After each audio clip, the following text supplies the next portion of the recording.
Hello സ്നേഹങ്ങളെ, ഞാൻ മാനിയ റഹീം. മഞ്ചാടി ഫിലിംസിൻ്റെ ബാനറിൽ അഷ്റഫ് പിലാക്കലും ഗ്രൂപ്പും ചേർന്ന് നിർമ്മിച്ച് റഷീദ് പാറക്കൽ കഥയും തിരക്കഥയും എഴുതി സംവിധാനം ചെയ്യുന്ന കുട്ടൻ്റെ ഷിനിഗാമി എന്ന സിനിമ സെപ്റ്റംബർ 20 തിയേറ്ററുകളിലെത്തുകയാണ്.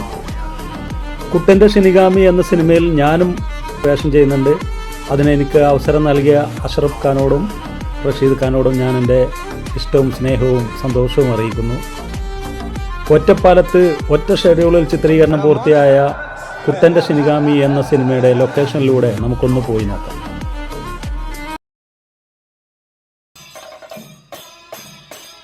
മഞ്ചാടി ഫിലിംസിൻ്റെ ബാനറിൽ അഷ്റഫ് പിലാക്കലും അദ്ദേഹത്തിൻ്റെ ഗ്രൂപ്പും ചേർന്നാണ് കുട്ടൻ്റെ ഷിനിഗാമി എന്ന ഈ സിനിമ പ്രൊഡ്യൂസ് ചെയ്യുന്നത്. നിർമ്മാണത്തോടൊപ്പം വളരെ പ്രധാനപ്പെട്ട ഒരു വേഷത്തിൽ ഈ സിനിമയിൽ അഷ്റഫ് ഖാൻ അഭിനയിക്കുന്നുമുണ്ട്. ഷിജി താനൂരാണ് ഈ സിനിമയുടെ മേക്കപ്പ് മാൻ. ലൊക്കേഷൻ അടുത്തുള്ള സ്കൂളിലെ ടീച്ചേഴ്സ് എല്ലാം ഷൂട്ടിംഗ് കാണാനെത്തി ഇന്ദ്രൻ സേട്ടൻ്റെ കൂടെ ഫോട്ടോ എടുക്കുന്ന തിരക്കിലാണ്.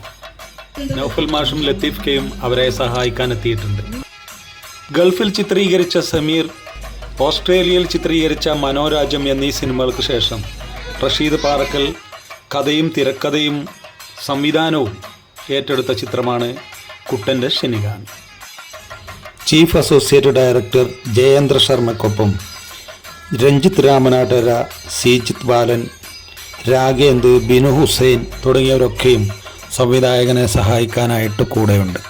മഴച്ചാറും ഇടവഴിയിൽ എന്ന മനോഹര ഗാനത്തിന് വരികൾ എഴുതിയ ഈ സിനിമയുടെ സംവിധായകൻ റഷീദ് പാറക്കൽ തന്നെയാണ് കുട്ടൻ്റെ ഷിനിഗാമിയിലെ ഗാനങ്ങൾക്കും വരികൾ എഴുതിയത്. അതോടൊപ്പം ജാഫർക്ക് പാടി അഭിനയിച്ച ഈ സിനിമയിലെ കുട്ടിക്കാലം തൊട്ടേ നമ്മൾ കൂട്ടുകാരല്ലേ എന്ന ഗാനത്തിന് ഈണം നൽകിയതും റഷീദ് പാറക്കൽ തന്നെയാണ്. അർജുൻ വി അക്ഷയ മറ്റൊരു ഗാനത്തിനും സംഗീതം നൽകി.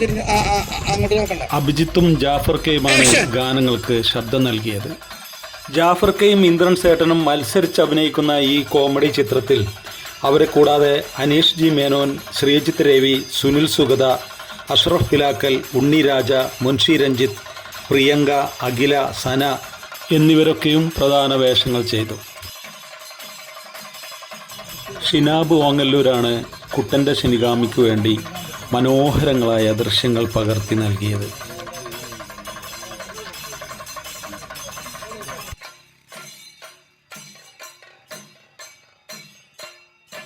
ഒന്ന് പൊസിഷൻ മാറ്റേണ്ടി വരും.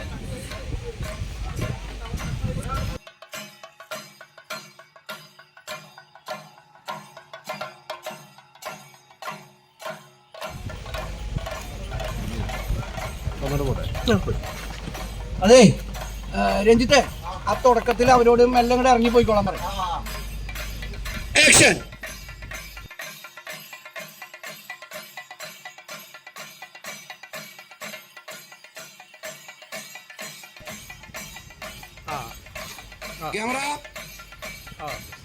ഷംനാദ് മാട്ടായാണ് ഈ സിനിമയ്ക്ക് വേണ്ടി സ്റ്റിൽസുകൾ എടുത്തിരുന്നത്. കോയ CM ആണ് ഈ സിനിമയ്ക്ക് വേണ്ടി കലാസംവിധാനം നിർവഹിച്ചത്.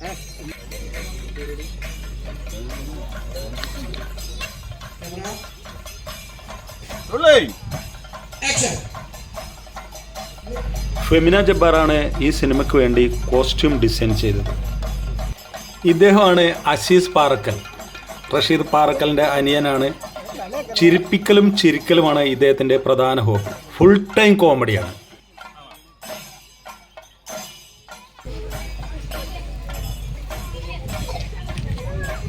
പ്രിയങ്കയും നമ്മുടെ നായികയും ഒക്കെ റീൽസ് എടുക്കുന്ന തിരക്കിലാണ്.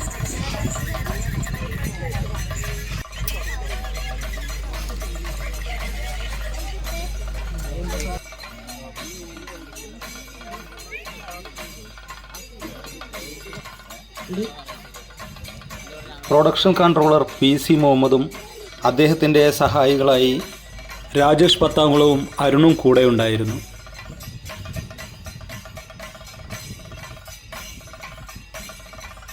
വിനോജ്, റഹീംബായി, ഡിബിൻ, നൗഫൽ മാഷ്, ലത്തീഫ് ഖാൻ കാര്യമായ എന്തോ തള്ളിലാണ്. ദിവസങ്ങളായുള്ള ഞങ്ങളുടെ തള്ളു കേട്ട് ആ വലിയ മാവ് ഒരു ഭാഗത്തേക്ക് ചെരിഞ്ഞുപോയി. ഇവിടെ കുറച്ച് ദിവസം കൂടി ഷൂട്ടിംഗ് ഉണ്ടായിരുന്നെങ്കിൽ ഞാനടക്കമുള്ള ഞങ്ങളുടെയൊക്കെ തള്ളു കേട്ട് ഈ മാവ് മറിഞ്ഞ് വീണന്. അമ്മാതിരി തള്ളാണ് ഓരോരുത്തരും അവരവരുടെ സിനിമാ ജീവിതത്തെക്കുറിച്ച് തള്ളിയത്.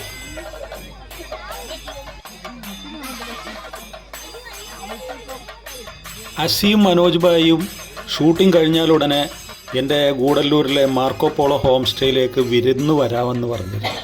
ഷൂട്ടിംഗ് കഴിഞ്ഞ് പടം റിലീസാവാനായിട്ടും ഇതുവരെയും അവർ വന്നില്ല. ജാഫർക്കയും ഞാനൊക്കെ ഒരുമിച്ച് ഷൂട്ടിലായതുകൊണ്ട് ജാഫർക്കയെ ഒന്ന് ഒറ്റയ്ക്ക് എനിക്ക് കിട്ടിയില്ല.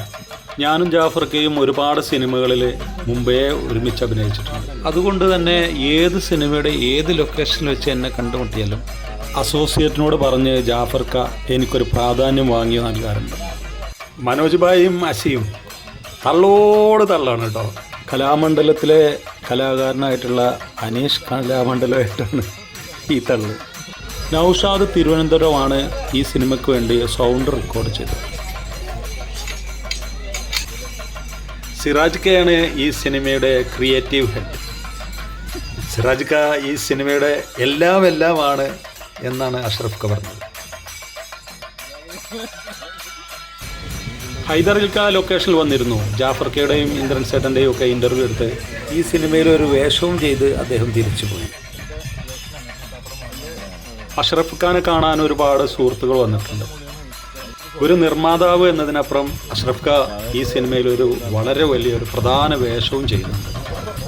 കുട്ടൻ്റെ ഷെനിഗാമിയിലെ ജാഫർക്കയുടെ വീടാണിത്. ഒറ്റപ്പാലം പനമണ്ണയിലെ ലാലുവിൻ്റെ ചക്കുള്ളി ഹൗസ് എന്ന വീടാണിത്. ഈ സിനിമയുടെ മുക്കാൽ ഭാഗവും ഈ വീട്ടിൽ വെച്ചാണ് ചിത്രീകരിച്ചത്. ലത്തീഫ് ക കാര്യമായ എന്തോ ചർച്ചയിലാണ്. അവരുടെ കൂടെയുള്ള അമ്മമാർ കലാമണ്ഡലത്തിലെ വലിയ പ്രതിഭകളാണ് എന്ന് ഞാൻ അറിഞ്ഞു. അവരെക്കുറിച്ചുള്ളൊരു വീഡിയോ പിന്നീട് ഒരു ദിവസം ഞാൻ ചെയ്യുന്നതായിരിക്കും. ഈ സിനിമയിലുള്ളവർക്ക് അന്നപാനീയങ്ങൾ വിതരണം ചെയ്തിരുന്നത് ഇദ്ദേഹവും കൂട്ടുകാരുമായിരുന്നു കേട്ടോ.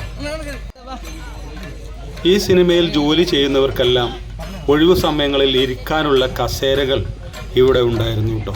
ഈ സിനിമയിലെ മുഴുവൻ ജൂനിയർ ആർട്ടിസ്റ്റുകൾക്കും തണലത്ത് ഇരിക്കാനുള്ള സൗകര്യം ഒരുക്കിയിരുന്നു എന്നുള്ളത് ഞാൻ മറ്റൊരു ലൊക്കേഷനിലും കാണാത്തൊരു പ്രത്യേകതയായി എനിക്ക് തോന്നി.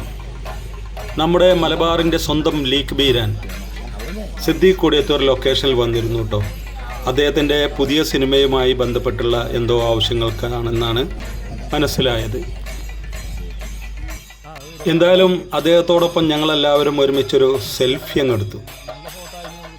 അപ്പോൾ സെപ്റ്റംബർ 20 കുട്ടൻ്റെ ഷെനിഗാമി തിയേറ്ററിൽ എത്തുകയാണ്. നിങ്ങളെല്ലാവരും തിയേറ്ററിൽ പോയി കണ്ട് ഈ സിനിമയെ വിജയമാക്കി തരണം. കുട്ടൻ്റെ ഷെനിഗാമി എന്ന ഈ മുഴുനീള കോമഡി ചിത്രം നിങ്ങളെ നിരാശപ്പെടുത്തില്ലെന്ന് ഞാൻ നിങ്ങൾക്ക് ഉറപ്പ് തരുന്നു.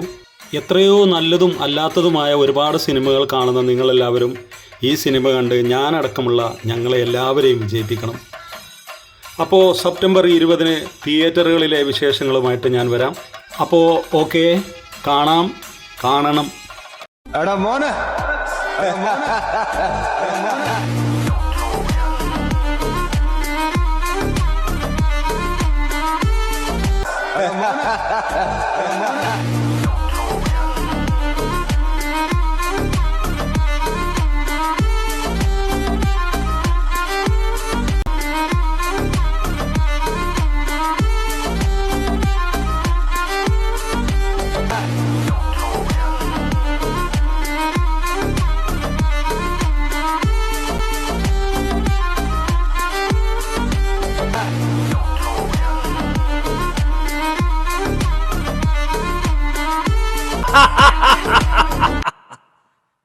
I'm waiting.